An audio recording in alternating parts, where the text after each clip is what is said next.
The live TV, सच सबसे आगे। नमस्कार, मैं हूं रंजीत झा और आप देख रहे हैं द लाइव टीवी। मान लीजिए आपके क्षेत्र में कहीं छोटे छोटे स्कूल, मदरसे या फिर गुरुकुल चल रहे हों। अचानक से यह निर्णय ले लिया जाए, सरकार यह कह दे कि हम इन तमाम स्कूलों, मदरसों और गुरुकुलों को बंद कर रहे हैं, तोड़कर हटा रहे हैं, आगे जाकर एक बड़ा सा स्कूल हम बना रहे हैं। और ऐसे में क्या आप इन चीजों को स्वीकार करेंगे या फिर आप आपत्ति दर्ज करेंगे? यह आपका मसला होगा। ठीक ऐसा ही कुछ अयोध्या में चल रहा है। एक बड़े भव्य मंदिर के निर्माण के लिए रास्ते में पड़ने वाले तमाम मंदिरों को, मस्जिदों को तोड़कर हटाया जा रहा है। और यह सरकार कहती है हम लोगों के सहमति से ऐसा कर रहे हैं। और इसके जद में कभी वर्षों, सैकड़ों वर्ष पुरानी मंदिर या 250 से 300, 400, 500 वर्ष पुरानी मस्जिद भी आ रही हैं। और मजबूरन सरकार और प्रशासन के आगे बेबस होकर लोग अपने धार्मिक स्थलों की कुर्बानी दे रहे हैं। ऐसे में एक मामला तो निश्चित तौर पर अयोध्या में फंस गया है, जो सीधे हाईकोर्ट पहुंच गया है। एक मस्जिद का विवाद काफी तूल पकड़ चुका है। ऐसे में लोगों ने आपत्ति जाहिर की है। दरअसल अयोध्या में राम पथ का जो निर्माण हो रहा है वो 12 किलोमीटर लंबी चौड़ी सड़क है। और ऐसे में सरकार का कहना है कि इसके जद में जो भी चीजें आएंगी हम उनको तोड़ते चलेंगे। और राम मंदिर के लिए मुस्लिम पक्ष और हिंदू पक्ष भी अपनी मर्जी से कई जगह मस्जिद और मंदिर को हटा रहे हैं। इसके ध्वस्तीकरण का काम भी चल रहा है। लेकिन यह कैसा राम राज है जिसमें एक मंदिर बनाने के लिए 14 से अधिक मस्जिदों को तोड़ दिया गया और छोटे छोटे मंदिरों को भी रास्ते से हटा दिया गया, उन्हें भी तोड़कर हटा दिया गया।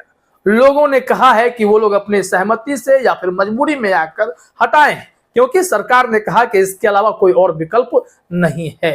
लेकिन यह कैसे संभव है कि हमारे देश में यह सिलसिला चल पड़ा है कि रास्ते के विकास के लिए, चौड़ीकरण के लिए धार्मिक स्थलों को जहां तहां तोड़कर हटाया जा रहा है। लेकिन खास करके जो 250 साल, 300 साल पुराने मंदिर मस्जिद हों, लेकिन उन्हें भी तोड़ा जा रहा है, हटाया जा रहा है। इसको लेकर अब लोग गहरी चिंता भी व्यक्त कर रहे हैं। इसे अगर राम राज कहा जा रहा है तो फिर सवाल है कि राम राज में धार्मिक स्थलों के साथ इस तरीके का व्यवहार होगा, उन्हें तोड़ दिया जाएगा, यह सही नहीं है। देखिए, यहां आज तक ने हेडलाइन में लिखा है, अयोध्या का मामला है। राम पथ के लिए 30 से अधिक मंदिरों और 14 मस्जिदों को लोगों ने खुद तोड़ा। अब फंसा है यह पेंच। यहां कहा गया है यूपी के अयोध्या में राम पथ के निर्माण के चलते 30 से अधिक मंदिरों और लगभग 14 मस्जिदों को लोगों ने खुद तोड़ दिया। अब इसी बीच खजूर वाली मस्जिद की वजह से पेंच फंस गया है। अब यह मामला हाईकोर्ट पहुंच गया है। अब हाईकोर्ट इस मामले में कोई वैकल्पिक तरीका अपनाए, कोई ऐसा निर्णय दे जिससे यह मस्जिद बच जाए। क्योंकि सड़कों के चौड़ीकरण के नाम पर कई मंदिरों को तोड़ा गया, कई मस्जिदों को तोड़ा गया है। खजूरी वाली मस्जिद बहुत पुरानी है, अगर इसको भी तोड़ दिया जाएगा तो इससे हजारों लोगों की आस्था जुड़ी हुई है, लोगों का इमोशन कनेक्ट होता है। ऐसे में राम मंदिर से देश का इमोशन जुड़ा हुआ है, लेकिन उस मस्जिद से भी तो लोगों का इमोशन जुड़ा हुआ है। सरकार अगर उसे तोड़ने का मन बना लेती है, प्रशासन कहता है कि हम बुलडोजर चला देंगे, तो यह कतई उचित नहीं है कि एक मंदिर के लिए आप सैकड़ों मंदिर, सैकड़ों मस्जिदों को ध्वस्त कर दें। यह उचित भी नहीं लगता है। बावजूद इसके यह विवाद अब अयोध्या में तूल पकड़ चुका है। जरा इसमें खबर में डिटेल में देखिए कि बताया क्या गया है। आज तक ने लिखा है कि फैजाबाद चौक के पास स्थित खजूरी वाली मस्जिद को लेकर आपसी सामंजस्य उस हद तक कायम नहीं हो सका है जितना कि बाकी मस्जिदों को तोड़ने में या मंदिरों को तोड़ने में सामंजस्य बैठ गया। यहाँ पर जितना बताया जा रहा है कि व्यस्त शहर के बीच होने के कारण आसपास ऐसी कोई जमीन भी नहीं है जिसको प्रशासन मस्जिद के आगे पीछे खिसकाने के लिए दे सके।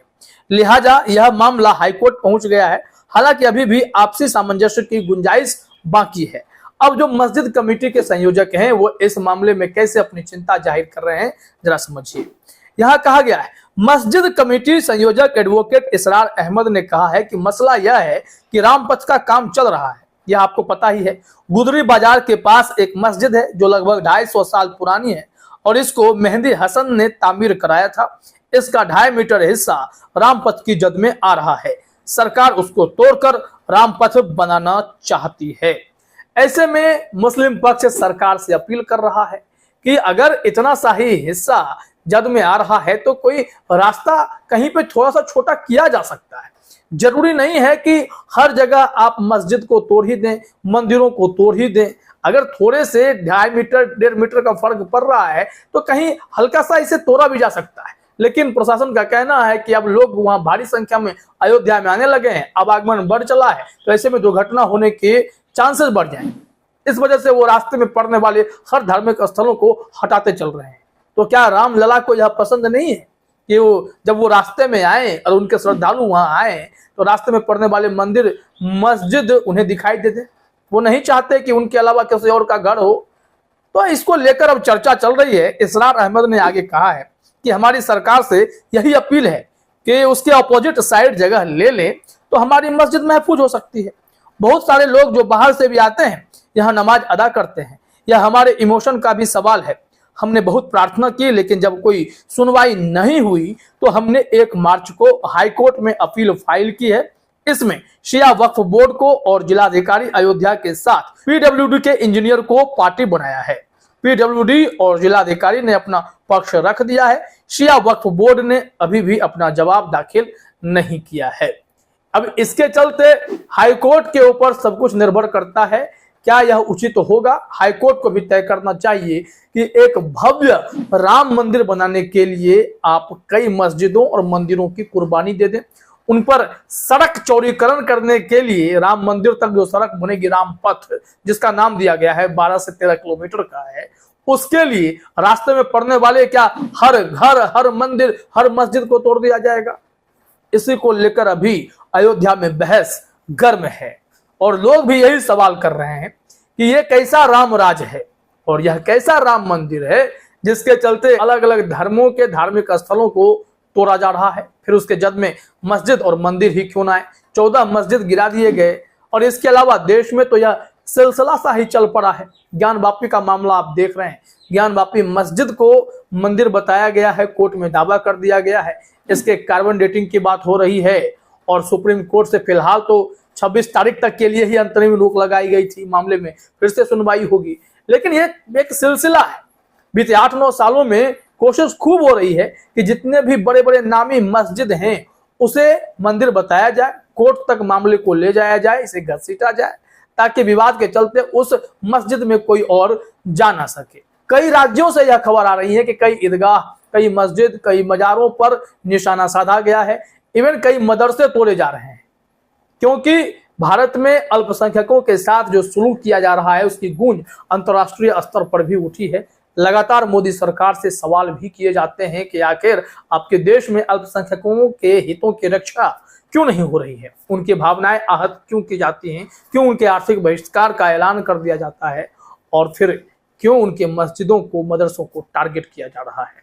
ऐसे में अयोध्या में राम मंदिर के निर्माण के लिए, राम पथ के निर्माण के लिए मंदिरों और मस्जिदों की कुर्बानी क्या जायज नजर आती है? इस वजह से हमने खबर की शुरुआत में ही आपसे यह बातें कही थी कि आपके क्षेत्र में पढ़ने वाले स्कूल, मदरसे और गुरुकुल को तोड़कर सिर्फ एक स्कूल बना दिया जाए तो क्या यह आपके लिए उचित होगा?